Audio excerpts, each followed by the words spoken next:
are you today? We are so grateful ya.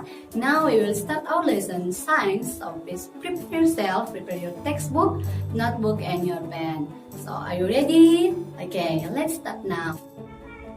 Okay, all students, now we will learn chapter 3 about saat, wujud saat dan perubahannya. Jadi saat ini kita akan bahas bab 3. Jadi kita sudah ada di bab 3 ya. Terus hari ini kita akan bahas pengertian materi dan saat. Terus kita akan bahas juga wujud saat. Nah, kita masuk pada yang pertama, bagian A tentang pengertian materi dan saat. Berbicara tentang materi, materi adalah segala sesuatu yang menempati ruang yang jumlahnya diukur oleh suatu sifat yang disebut dengan massa. Dimana materi ini dia karena dia menempati suatu ruang berarti dia memiliki volume dan dia juga mempunyai massa. Nah, sekarang salah satu contoh dari materi itu bisa kita sebut kayu. Jadi kayu ini merupakan salah satu contoh dari materi. Kayu setahu kita yang bisa kita temukan bahwa kayu ini ada yang berukuran kecil dan ada juga yang berukuran besar, ya kan? Nah, perbedaan ukuran ini yang menunjukkan bahwa materi ini mempunyai jumlah tertentu, ya kan? Karena bentuknya berbeda-beda. Nah, ukuran yang menunjukkan jumlah materi itu disebut dengan massa. Jadi massa adalah banyaknya materi yang terkandung dalam suatu benda atau dalam suatu materi. Massa sifatnya itu konstan atau tidak berubah-ubah, berbeda dengan berat materi atau berat suatu benda. Nah, berat adalah besarnya gaya tarik atau gaya gravitasi yang bekerja pada suatu materi atau suatu benda. Nah, oleh karena dipengaruhi oleh gaya gravitasi bumi, maka berat materi ini dia akan selalu berubah-ubah bergantung pada kedudukan materi tersebut dari pusat bumi, di mana semakin mendekati kutub bumi semakin besar gaya gravitasi bumi, sehingga berat materi itu akan semakin besar. Nah, sebaliknya semakin mendekati daerah khatulistiwa maka semakin kecil gaya gravitasi bumi, sehingga berat materi itu semakin kecil. Dengan demikian di sini kita bisa lihat ternyata berat ini dia memiliki sifat yang tidak konstan ya, artinya dia selalu berubah-ubah, berbeda dengan massa. Kalau massa sifatnya itu selalu konstan, yaitu dia tetap ya, tidak berubah. Kalau berat sekali lagi dia sifatnya itu berubah-ubah. Karena misalnya di sini contoh seorang astronot. Nah, seorang astronot ketika dia berada di ruang angkasa berarti dia melayang kan, yang setahu kita dia melayang. Kenapa? Karena percepatan gravitasi yang ada di ruang angkasa itu berbeda dengan percepatan gravitasi yang ada di bumi.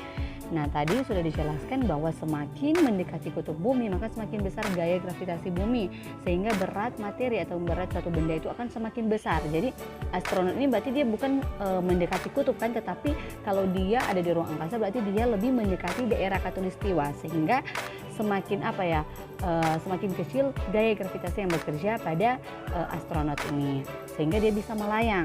Nah, ketika dia balik lagi ke bumi, karena sudah percepatan gravitasinya sudah berbeda juga, karena berbeda tempat ya kan, maka dia datang di sini dia sudah tidak melayang lagi ya, tapi dia bisa berdiri tegak sama halnya dengan kita, seperti itu ya. Nah, di sini harus kita ketahui ternyata setiap benda yang ada di sekitar kita itu merupakan materi. Nah, materi di alam itu dapat berupa zat tunggal atau zat murni dan juga dapat berupa campuran.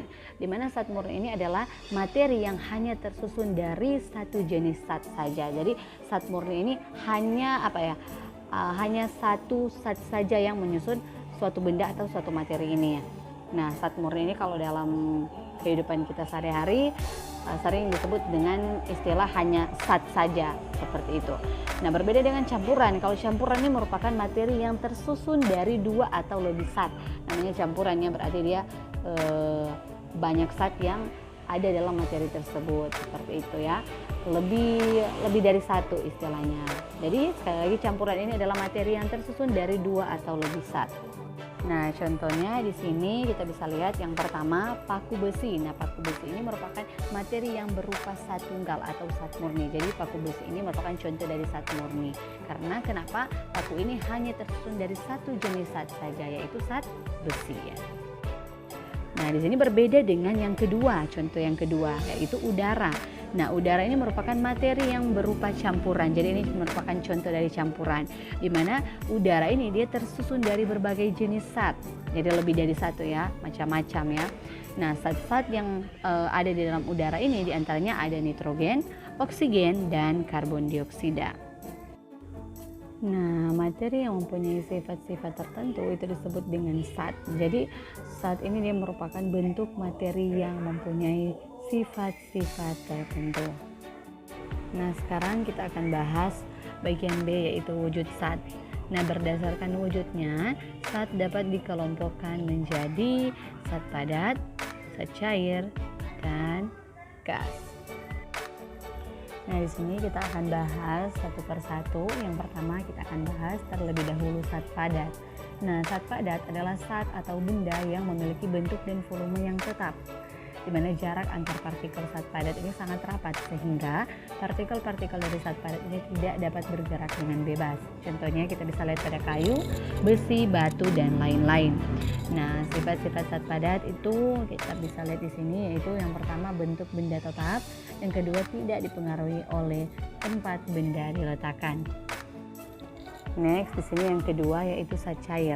Nah, zat cair adalah zat atau benda yang memiliki volume yang tetap, tetapi bentuknya itu berubah-ubah sesuai dengan tempat atau wadahnya, di mana jarak antar partikel zat cair ini lebih renggang sehingga partikel-partikel dari zat cair ini dapat bergerak dengan bebas namun terbatas. Contohnya kita bisa lihat pada misalnya bensin yang berada dalam botol, terus air yang berada dalam gelas, terus minyak yang berada dalam wadah, dan lain sebagainya.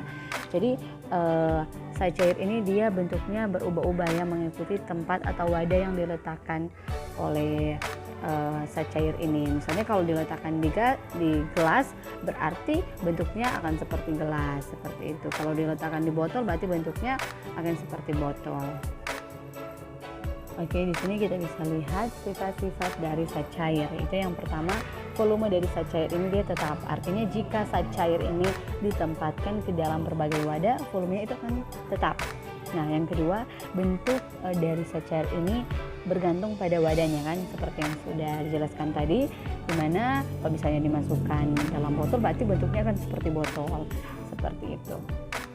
Oke, next yang ketiga yaitu zat gas. Nah, zat gas ini adalah zat atau benda yang memiliki volume dan bentuk yang selalu berubah-ubah sesuai dengan tempat atau wadahnya, di mana jarak antar partikel gas ini sangat renggang sehingga partikel-partikel gas ini dapat bergerak secara bebas atau dapat bergerak dengan sangat bebas.